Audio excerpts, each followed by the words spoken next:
Okay, we're using a different camera here because I got an upgrade on my software and I have no idea what to do. And I didn't want to upgrade it. And by upgrading it, I had to use the original camera and it looks horrible. So hopefully the next time we'll get it straight. Either way, it's a potpourri today.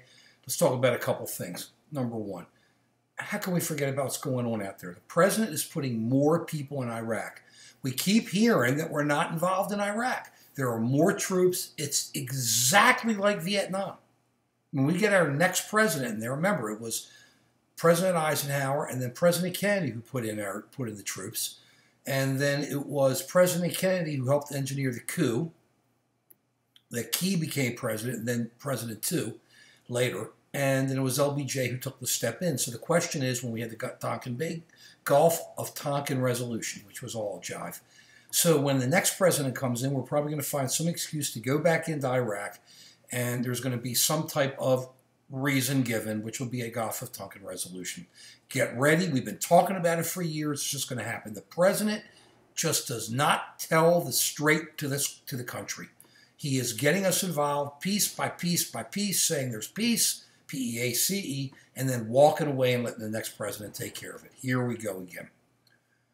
Russia, not only buzzing us, but they're bringing the subs in. Chinese are running around learning how to use quick strike defense forces or offensive forces. And our defensive forces just go down. They get overwhelmed. We take care of people and their problems. We send our Army and Navy in to take care of people, to help them, while the other countries go out and just line them up. It's just line them up and shoot them. It's just absolutely horrible. We're going to have to get our defense moving. As we said years ago, defense is what's going to be happening. It's going to start building up. It's going to help the economy, but we're going to have to get into a tough situation where Putin is going to understand and the Chinese are going to understand that we're not going to war, but you're not pushing us around. And it's just not going to happen. And hopefully Trump, if he's president, and as he starts running around, realizes how important NATO is to us, so that NATO can be out there in Europe looking out for the Eastern Europeans who really want to become part of the West. I really wish people understand what's going on. It's getting worse and worse in foreign policy. It's going to be massive when the new president comes in. The great news today, I voted. Everybody's voting. How incredible is that? What other country in the world can you do this? I mean, you hear other countries, they show you, wow, I got a green mark on my thumb, I got this or that.